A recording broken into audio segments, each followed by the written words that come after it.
I don't get it. Why do these liberals always align themselves with fascists? I thought that they valued the tenets of liberalism. I don't understand how this keeps happening. Like throughout history, rich people want fascism.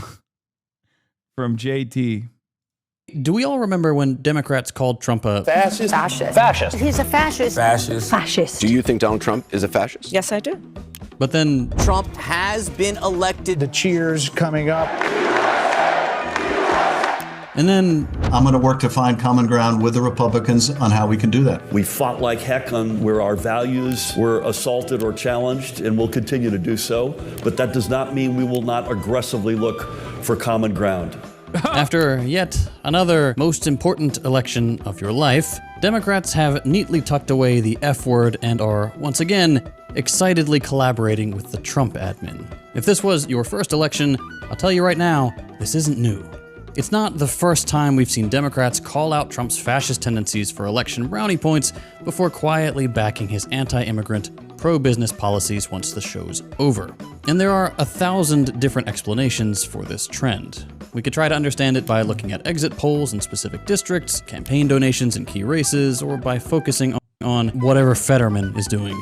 But I think the best way to understand this comfortable alliance between liberals and the far right actually comes from looking a little farther back at the last 100 years. The last century is full of moments where liberals fall in line behind right-wing dictators.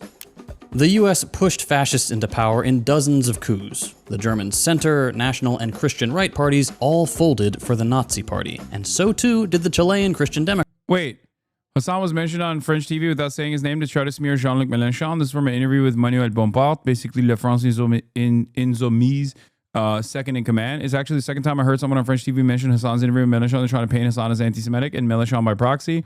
First time I saw it on TV, though. Translation, Mélenchon appeared on a Turkish-American social media influencer show. By the way, they hit the Turkish on there on purpose. Normally, no one would ever do that, but of course, they're trying to present me as an Islamist, I assume. Who believes a rape committed by Hamas on October 7 don't matter and calls Israelis inbred assholes. Isn't that complicated relationship like problematic? He said, no, just stop. Because anytime someone speaks out against what's happening in Gaza, people dig up quotes that they sometimes never even actually said. So please, I think my positions are clear enough. They are respect of international law, prosecution of all war crimes. I completely support that arrest warrants by the ICC against Netanyahu, members of the Israeli government. And I'd like you to ask other political leaders in the country what they think about those warrants. Because I've heard people on the right and the far right say we shouldn't apply those arrest warrants to the ICC. Respect. That's awesome. That's how you're supposed to deal with it, for the record. That is exactly how you're supposed to deal with it. Americans, take note. God, I love France Unbowed. I love France in general. I really do. But I really like these guys, man. They're so dope. Democrats line up behind Pinochet. If we want to actually understand this link, though, we'll need to go even further back. Moments like these all came in the last few minutes before far-right leaders took over. And focusing on them makes it seem like liberals are only ever forced into supporting fascism when they have no other choice. And that's just really not true. Liberals kinda love fascism. Not all of it, not always, but they do like what it can do for them. And to really see that, we should start with Brussels in 1920.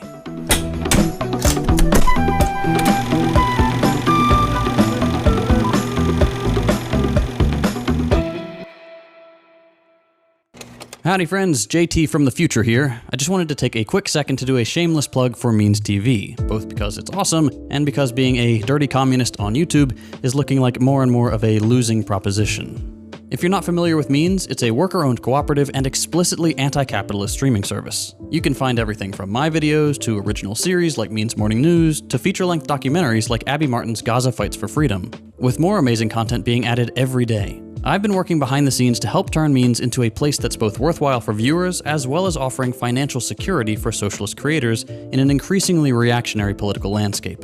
Every creator on the platform has a unique link that when anyone signs up using that link, that creator directly benefits from the subscription. I have mine in the description below, but if you really appreciate another creator's work, make sure to use their link instead. All of us at Means are trying really hard to build an alternative media ecosystem that is ideologically dedicated to sharing left-wing perspectives. With Means TV, we're able to say things the way they are. No pulling punches, no beating around the bush to trick the all-seeing eye of the algorithm. Means gives us the freedom to make the content we really want to make and say the things we really want to say. There's even a community forum where creators can engage with each other and fans right on the platform.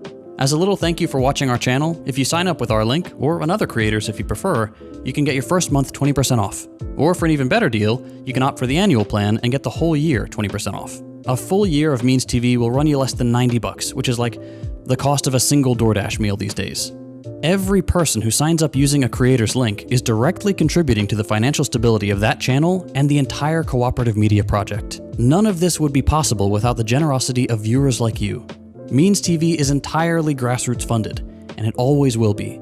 So if you'd like to help support our work, consider signing up for Means TV using the link below. It really does help the team here at Second Thought and dozens of principled socialist creators across the platform. Thanks for your support.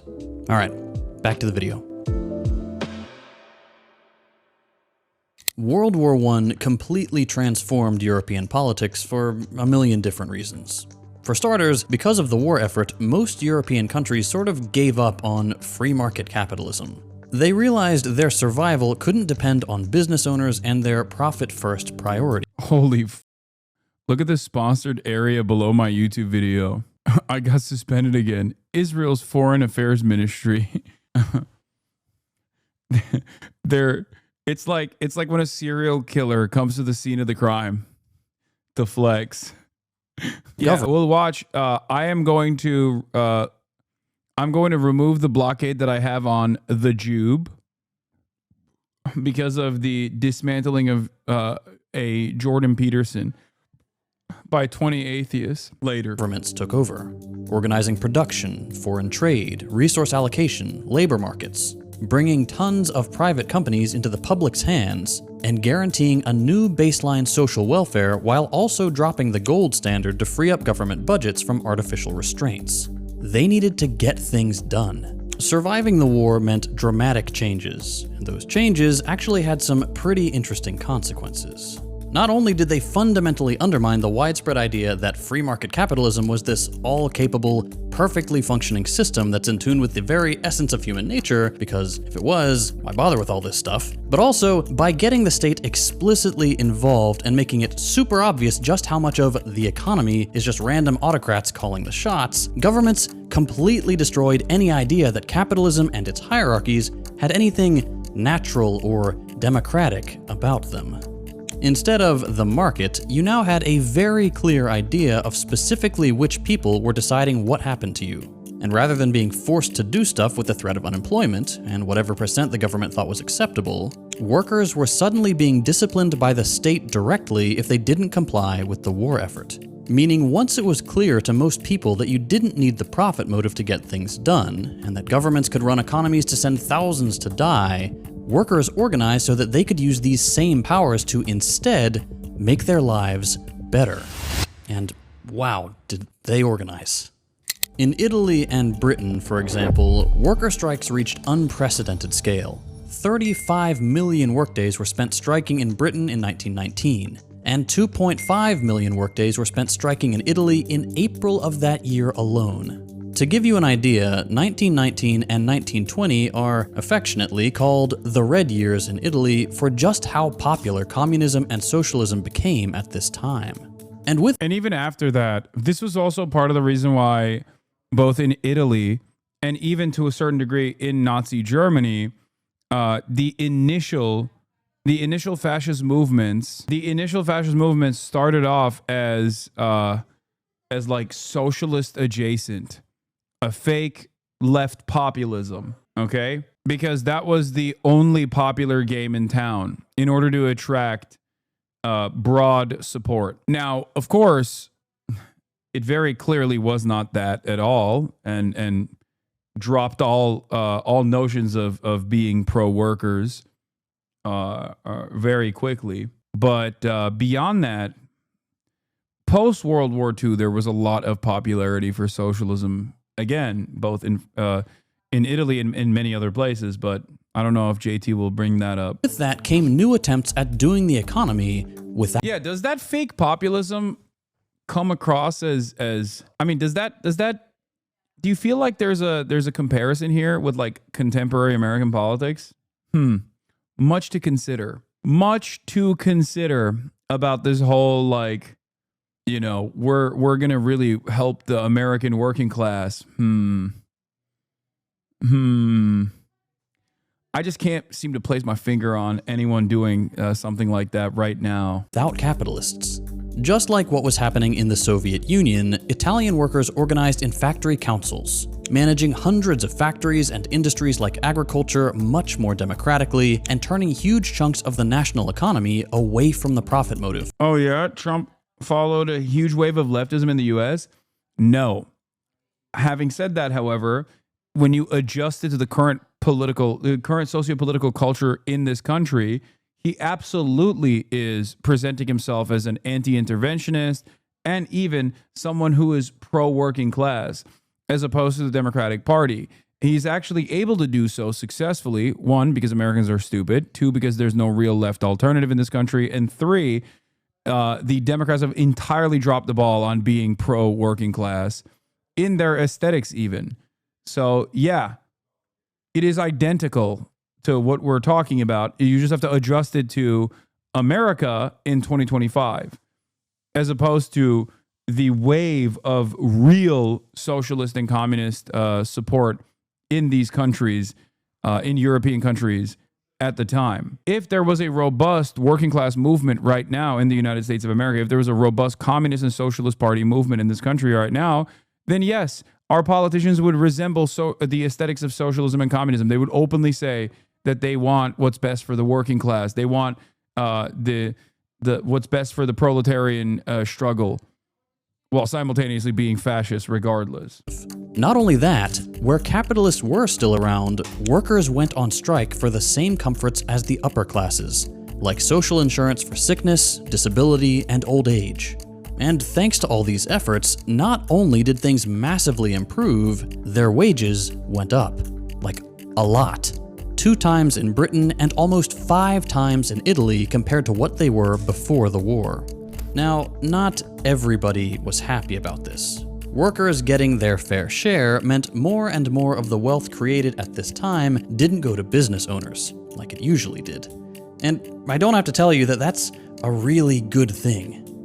Only a teeny tiny 1.7% of Italians were capitalists, but they were getting about 1/3 of the wealth produced in the early 1910s. Most of the population was working class, so the fact that capitalists ever kept more than 1.7% of the total pie was a highly unequal thing.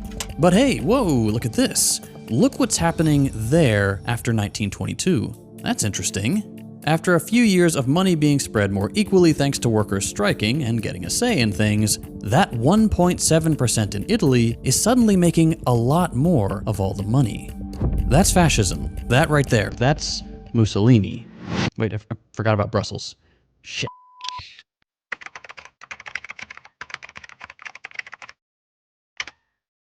From September 25th to October 8th, 1920, Brussels hosted the International Financial Conference. This conference was attended by economists, but also bankers and treasury officials, and hardly anybody representing workers. Hailing from countries across Europe, these wealthy technocrats came together to discuss the fact that capitalism wasn't so hot anymore, that it was digging into their profits, and that people were starting to feel just a little too hopeful that their lives might improve as It's always Brussels, dude. The beating heart of European fascism. they were getting rid of it in more and more places. They were eager to go back to business as usual, but to quote a financier who attended, "The manual workers were encouraged to expect and do expect some new way of life, some great betterment of their lot. These changes, they believe, can be achieved if the system of private industry is replaced by a sort of government or common ownership, something that these workers had started proving could actually work." But that's not the point. What sort of a better life were people hopeful for after the war and rationing?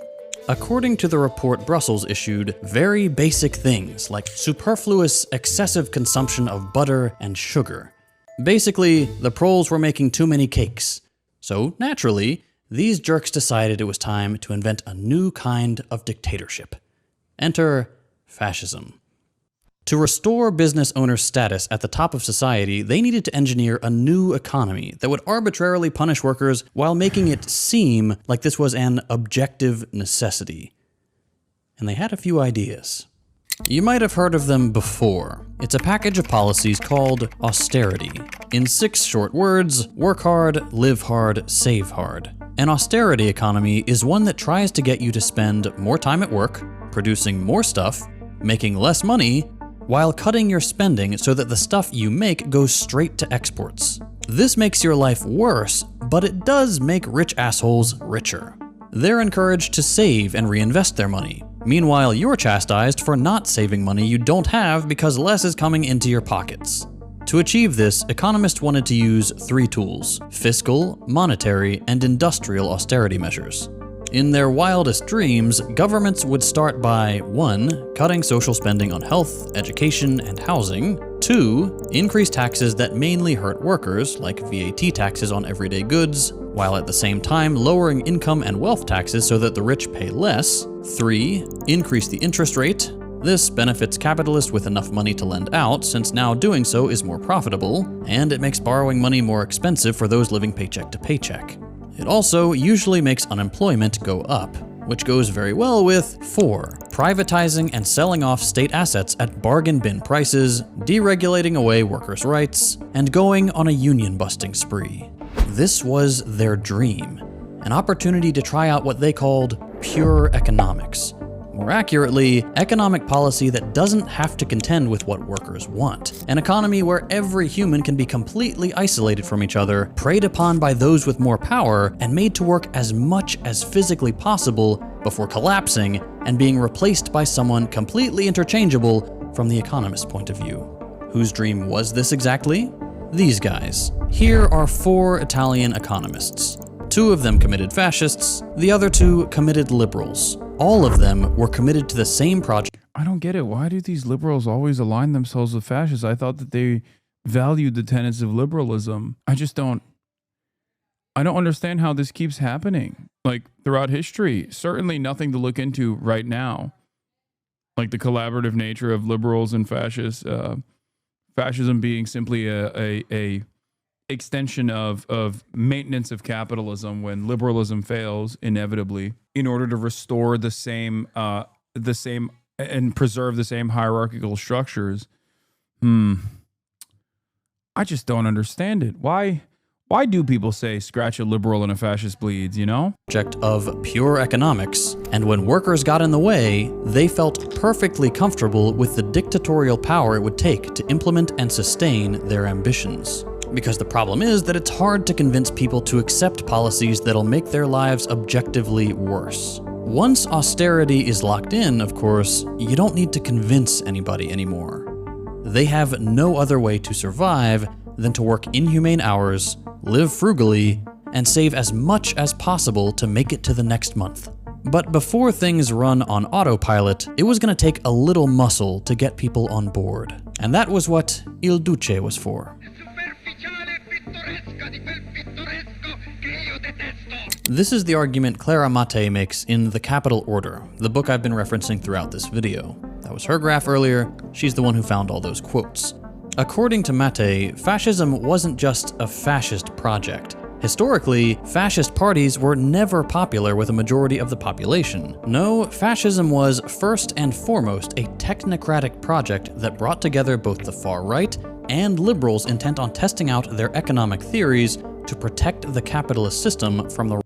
Check off the liberals or fascist bingo box. I like that you're watching an academic analysis of how liberals collaborated with fascists, and you just simply reduce it to a simple check off the liberals or fascist bingo box. Like, how do you, as a liberal, not recognize that you are also engaging in the same exact anti-intellectualist garbage that you constantly rail against the reactionary right on? Like, you're correct when you say, oh, Republicans are so stupid, but then you engage in that same exact stupid behavior right here. Just have a little bit of intellectual curiosity, man. Jesus Christ. It blows my mind. It genuinely blows my mind. Like, liberals fancy themselves to be liberal because they're well-read, okay?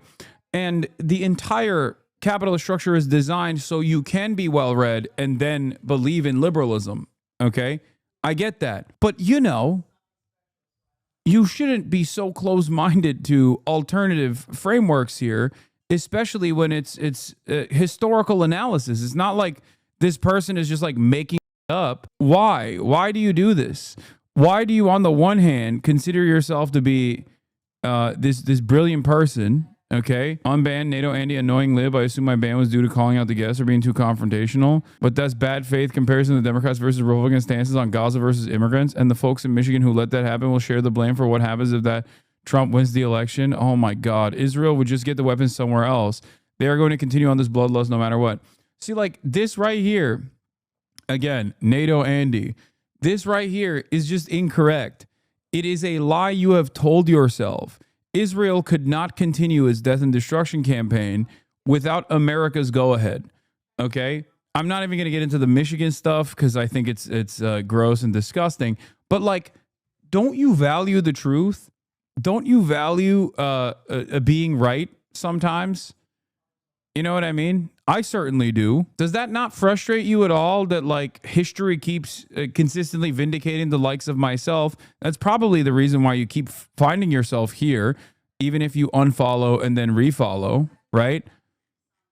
Because like there's something that is bringing you back here because you have that intellectual curiosity. Even if it's because you want to be contentious to what I have to say, there's something inside of you that says like, maybe I'm going to listen to what this guy has to say. Okay. Do you see what I'm saying? There are people like you in this chat that come in here and think, oh, I want to hear what this guy has to say. I don't really agree with him. I don't think he's right. He is against my worldview. Right. But I don't know. After a certain point, I think they find themselves going, you know, maybe this guy's not so wrong. You can let that happen to you as well. But it requires you to be a little bit more skeptical of the well-established narratives that you abide by, that you have believed your whole life. It's very difficult, but it's the first step in this process, the first step in this journey. It's just simply intellectual curiosity. You have it in you. That's why you're in here. Okay? I broadly agree with their concern here, but why do we sometimes blame modern liberals for their ideological ancestors' fault when they continue to do the same thing? I get it. But sometimes it feels like a smug way to say we're always right. Well, the reason why I say it is because I want everyone's got a little bit of a liberal dog in them. Okay? Everyone still has that because it is the monoculture. It is the environment that we grow up in.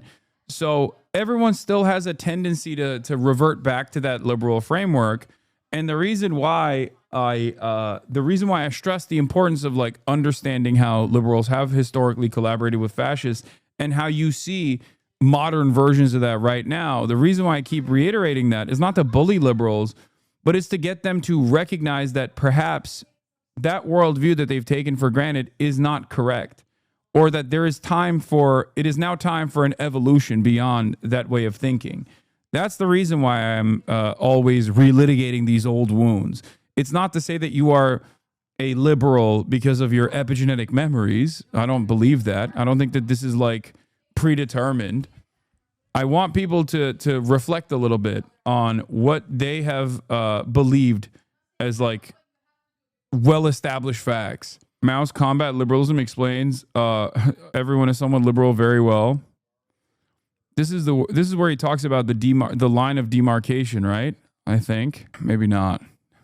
They are all manifestations of liberalism. Liberalism is extremely harmful and revolutionary collective. It is a corrosive way which eats away unity, undermines cohesion, causes apathy, and creates dissension. It robs the revolutionary ranks of compact organization and strict discipline, prevents policies from being carried out through, and alienates the party organizations from the masses which the party leads. It is an extremely bad tendency. Liberalism stems from petty bourgeois selfishness. It places personal interest first and the interest of the revolution second. And this gives rise to ideological, political, and organizational liberalism. People who are liberals look upon the principles of Marxism as abstract dogma. They approve of Marxism, but are not prepared to practice it or to practice it in full. They are not prepared to replace their liberalism by Marxism. These people have their Marxism, but they have their liberalism as well. They talk Marxism, but practice liberalism. You, a China writer, should get Jackson Wang on the pod. Another writer? I don't know what that is. What do you say to people that have that say liberals have evolved past that bad history? I rarely ever hear liberals even recognize that bad history. So wait, is Jackson Wang that rapper guy? Is he the Chinese rapper, or is he the idol? Oh, he's the idol. I already reached out to Jason to connect me with the idol, not the rapper. The rapper is a different person. The Chinese idol, the Chinese pop idol, Jackson Wang is dope, and I do want to link up with him. No, there's a different person I was thinking of who's like a meme on Twitter. No, there's a different person that I was thinking of. I forget what his name is. No, Jackson Wang is dope, yes. A rising tide of communist support while making them and their buddies richer. And Mussolini was the guy to deliver on those technocrats' ambitions. Unlike liberal leaders, Mussolini was happy to give these technocrats key roles in his fascist government. Happy to clear the path for them by massacring communists and unionists, and happy to allow their technocratic attacks on the working class to take shape. To illustrate how bad this was, during the fascist years... Your response is fair and makes sense. It can just be frustrating sometimes as someone who's been in leftist circles for a really long time when we engage in self-flagellating behaviors while ignoring that people we have to reach are most likely currently liberal. Don't use kid gloves, obviously, but sometimes the leftists we engage in one-upping behavior like that. No, I'm directly responding to that chatter who came in and was like, oh, check the box, cut a liberal and a fascist bleeds. That was what I was directly responding to. I'm Lebanese and you're a terrorist supporter. Israel was there before Palestine. Make a new Palestine somewhere else. Yeah, don't worry.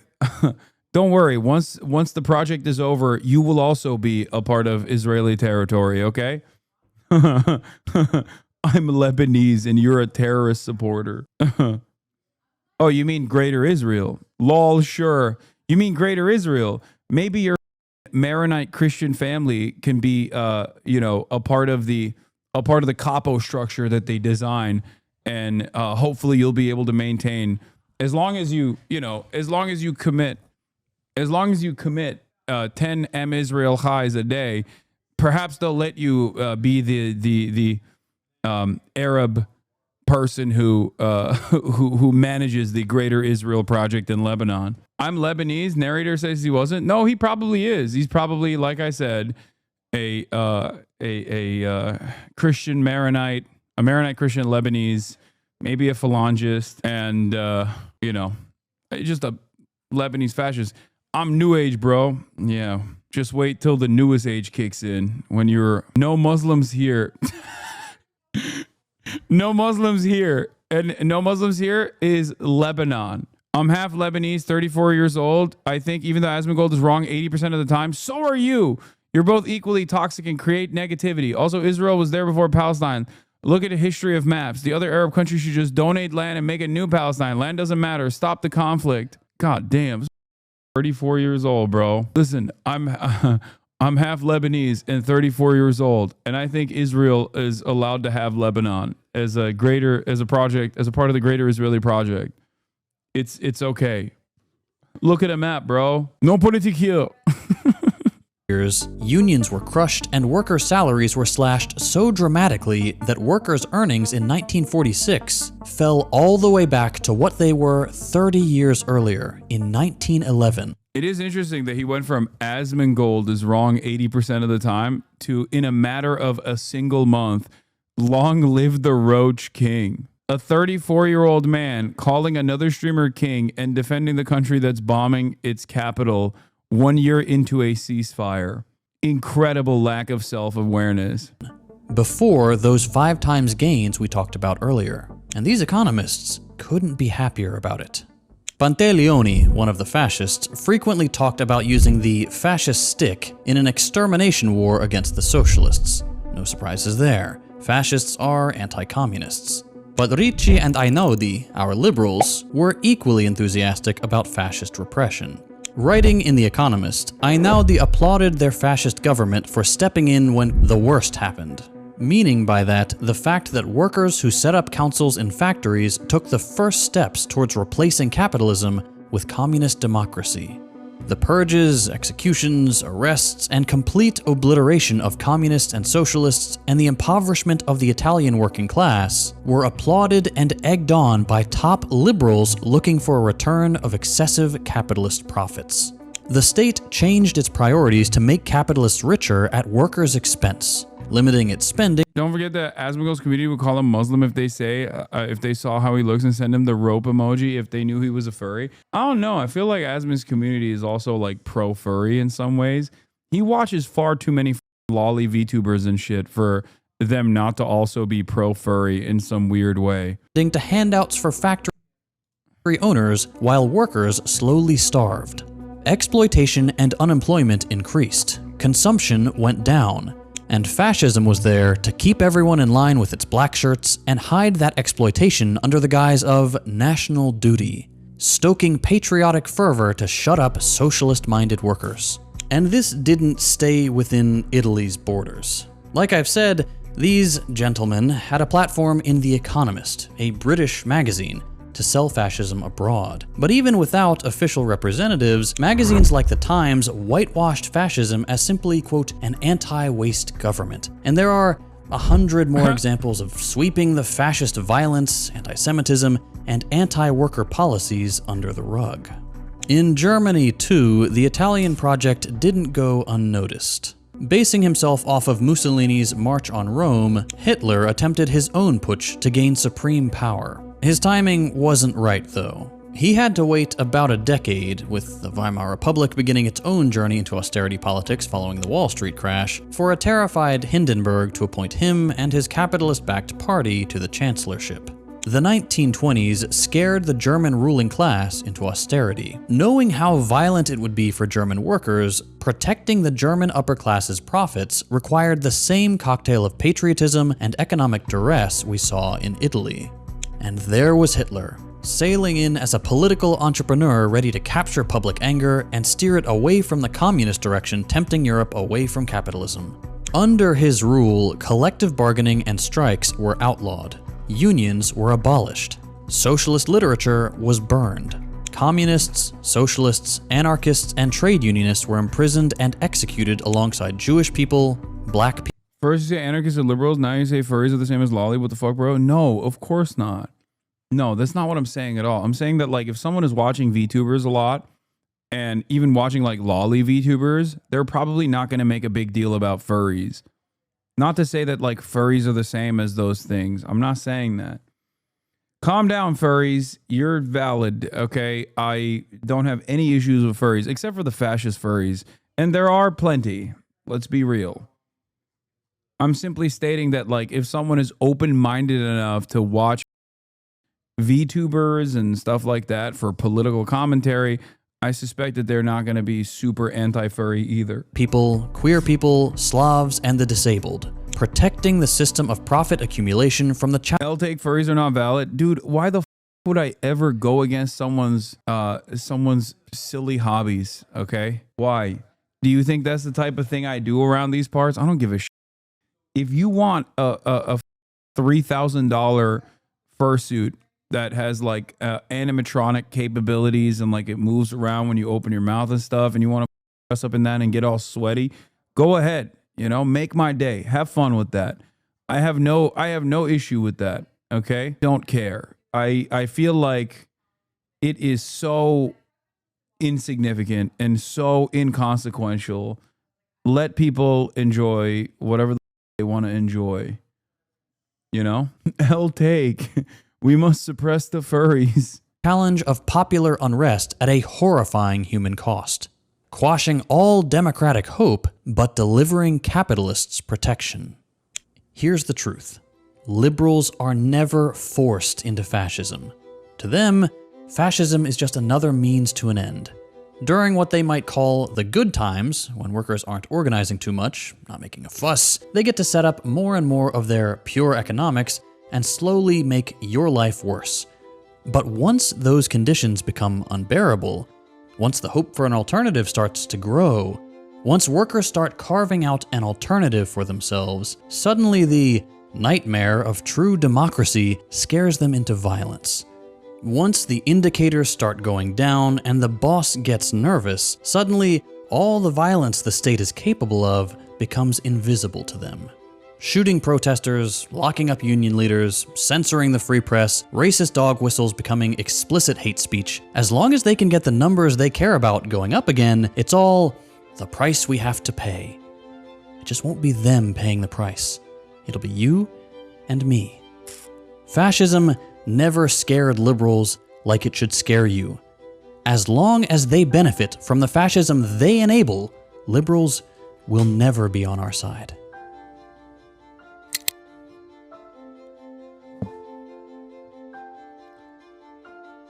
It's a good video.